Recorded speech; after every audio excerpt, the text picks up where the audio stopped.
The state can take your paid-off house after you're gone, not for anything you did wrong, but for needing the kind of care the state itself once helped pay for. And the part that ought to stop you cold is this. The very first letter never lands on your own kitchen table. It comes to whoever you left the house to, weeks after the funeral, when it is already too late to change a single thing. Tonight, you're going to meet a woman who found that out the hard way, with no children of her own to warn. Only one girl she helped raise, and a little house her daddy bought. Same house, same woman, same key still in her hand. And you're going to watch her find the one plain deed that keeps a home yours to give, the one almost nobody ever sets in front of you. Alina, honey, it's me. I'm out on the porch with the light on, the way I always leave it so nobody ever comes home to a dark house. I'm making you one of these little recordings again, because there are things I need you to hear in my own voice. I never married, never had children of my own. Just you, one summer at a time. And this little house my daddy bought. The first thing anybody in our family ever owned. The day we moved in, he pressed his house key into my hand and said, "Nobody can put us out now." I believed that my whole life. Same house, same me, same key still in my hand. And a few weeks ago I found out it might not be true. Not because of anything I did wrong, but because of a law nobody ever thought to explain to a woman like me. Some of you are already taking a side, and that is the point of Ruthie's story. Hold whatever you're feeling right now. By the end, I'm going to ask you where you land, and I mean it. But first, you have to see what she saw. 2 doors down from me lived Erlene. We'd known each other the better part of 40 years. Traded tomatoes over the fence, sat up together the night her husband passed. She died in the spring, and I went to the service thinking the sad part was over. It wasn't. A few weeks later, I watched her grown children carrying boxes out to the curb, out of the house their mama had sworn up and down was theirs, free and clear. A letter had come.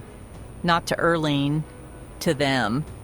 The state wanted back every dollar Medicaid had spent on her care those last years, and the only thing she had left worth taking was that house. So they sold it to pay the bill. And what stuck in my throat wasn't just that it happened. It's that nobody, not one single soul, ever set a piece of paper in front of Erlene while she was alive that could have stopped it. What reached Erlene's family has a name most people never hear until it is their own turn: Medicaid Estate Recovery. Federal law requires every state to try to recover what long-term care cost out of the estate of anyone who was 55 or older when they received it.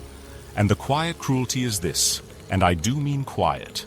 The list of who owes is built while you're still alive, and nothing arrives to warn you. No notice, no knock. You only find it if you happen to know exactly where to look, and almost no ordinary person does. For Ruthie, once she understood it, the picture was brutally simple. A house paid off with a lifetime of small paychecks and a law that could reach straight through the front door. I stood in my own kitchen with Daddy's key in my hand, and I felt the floor tip under me.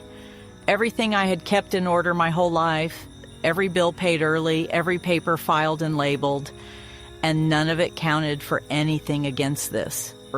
The one thing I wanted to leave Alina, the one thing that was supposed to say I was here, and I loved you, and I thought about you, it could be sold out from under her by a letter she'd only get after I was already gone. I am not a dramatic woman. But I set that key on the counter, and I said out loud to an empty house that nobody was going to lose this home on my watch. I just had no idea yet how wrong my very first idea was going to be.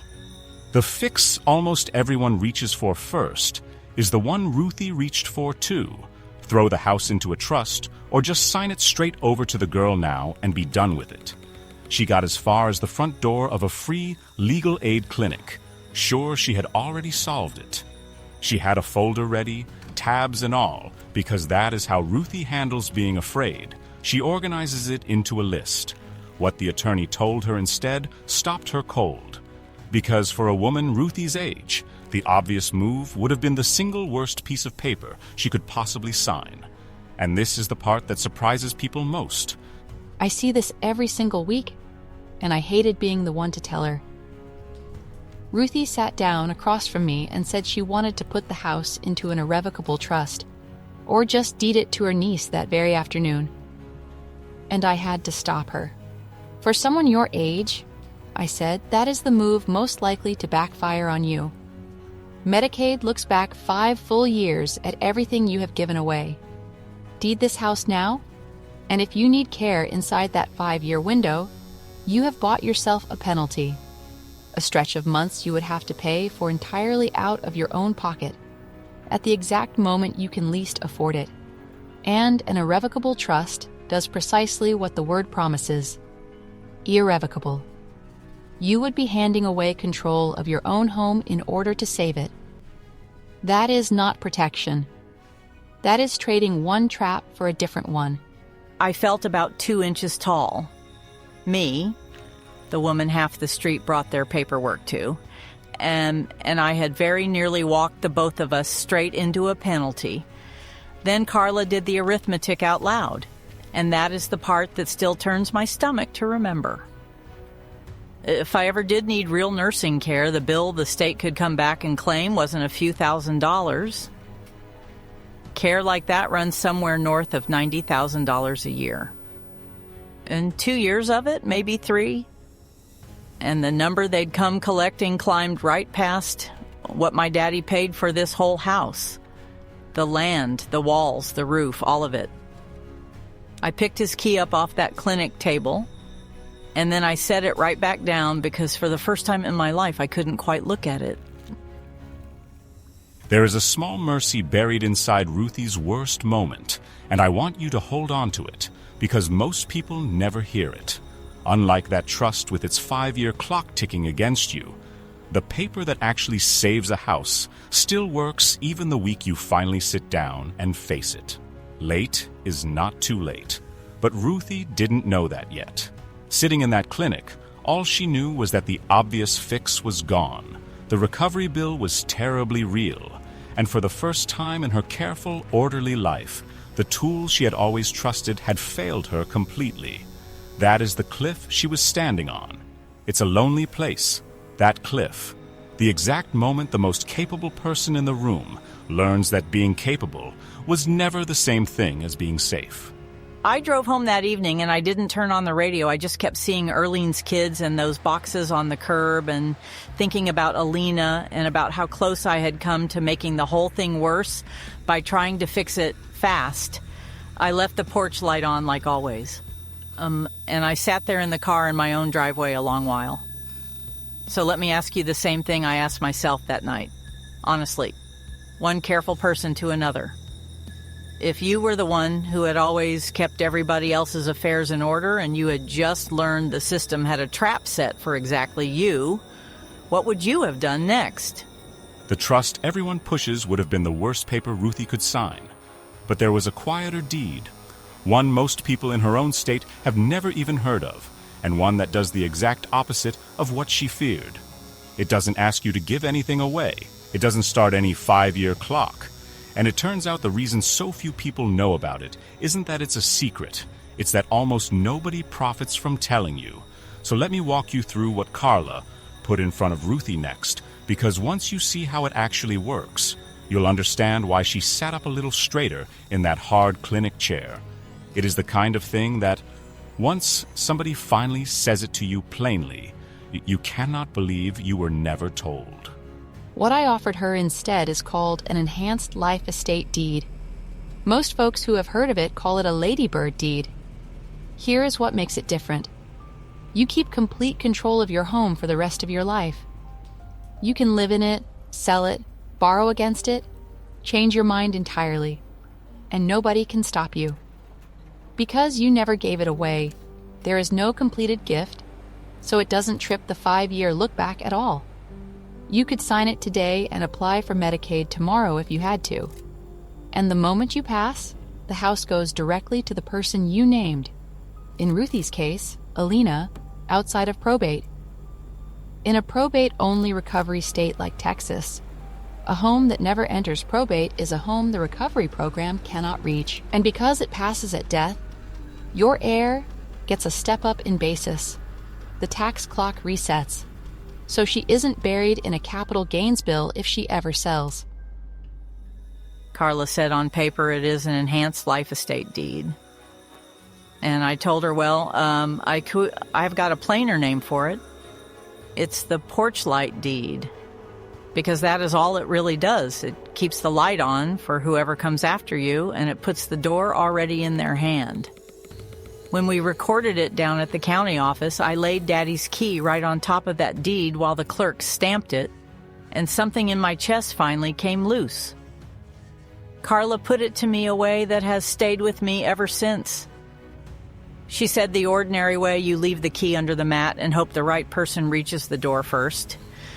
But too often the state gets there before your family does. This way, she said, you place the key in her hand before you ever go. Same house, same key. A completely different ending. Let me say plainly what just happened, because 2 words matter most. Estate recovery is what comes after death, for what care cost. And the deed Ruthie signed works for one reason. It is not a gift, so it never starts that 5-year clock. Everything else, probate, the court process the state reaches through, plus step-up and the paperwork names, your attorney will walk you through. What matters tonight is the door open or closed, depending on which paper you sign while you still can. But I told Ruthie the whole truth, and I will tell you the same. This deed is not magic. Only a handful of states, roughly 5, truly recognize it, and in a state with a broader definition of estate, it may not shield a thing. It protects the house, and only the house, not the rest of what you own. And guarding the home that tightly can mean less money freed up for your own care while you are still living. It is not a substitute for an actual plan for that care. Anyone watching this should sit down with an elder law attorney or a legal aid clinic before they sign a single line. What is exactly right for Ruthie may be exactly wrong for you. Half of you will say a woman her age should have handled this years ago, that a deed to keep a house from the state is just a lawyer's trick to dodge a bill the rest of us cover. The other half will say the only families who keep their homes are the ones who can afford attorneys. And a plain piece of paper simply levels the field. Hold both, because this is the part I won't settle for you, and it is not mine to settle. Ruthie guarded a house instead of spending it on herself, on comfort, on help, on an easier few years near the end. Some of you will call that love. Some of you will call it a loophole. I'm not going to tell you which one it is. A story like this only means something if you are willing to sit in the hard question, not just clap for the happy ending. Ruthie herself never quite landed on a tidy answer, and I'm not going to hand you one either. So hold it. In a minute, I'm going to hand it straight to you. The evening it was finally done. I had Alina over for supper, pot roast, the good plates. She's grown now with her own worries, and she kept asking why I seemed so light. I just kept refilling her plate the way my own mother used to, and let the quiet do most of the talking. I didn't tell her everything. There will be time for that.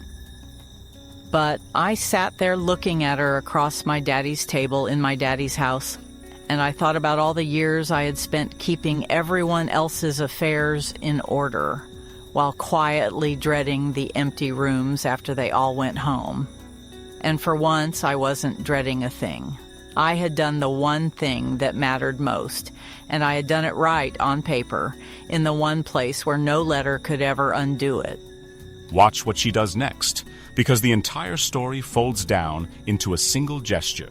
Everything Ruthie learned, every wrong turn she nearly took, and the right one she finally made, comes down to one small brass key, and whose hand it ends up in. This is the moment her daddy's promise either breaks for good or comes true in a way he never could have imagined. Keep your eye on his hand and on hers. Alina, by the time you hear this one, the papers will already be filed and the house will already be yours the day you need it to be. I want you to know it was the easiest hard thing I ever did. Your great-granddaddy pressed this key into my hand the day we moved in and told me nobody could ever put us out now. I believe that was true because he owned it. Turns out it stayed true because I finally learned how to hand it on, the right way, on paper, so that no letter from anybody can ever undo it. So here it is. It's yours now. The house and the key and the light. Leave the porch light on for somebody someday, honey. That is all I ever really did. Before you close this, here are the 5 things Ruthie wishes someone had set in front of her at 60. This story shows how one quiet deed helped Ruth Calloway get out from under Medicaid estate recovery and keep her father's house in the family for the girl she helped raise. What her story comes down to is this: a woman who spent her life keeping everyone else in order nearly lost the one thing she wanted to pass on. Not to a mistake, but to a law no one ever explained. The obvious fixes would have made it worse. The quiet one, the Porch-Light deed, made it hold. The brass key that started as her father's promise ended as her gift. Let me leave you with a few things to actually carry. First, the letter does not come to you. It comes to the people you love after you're gone.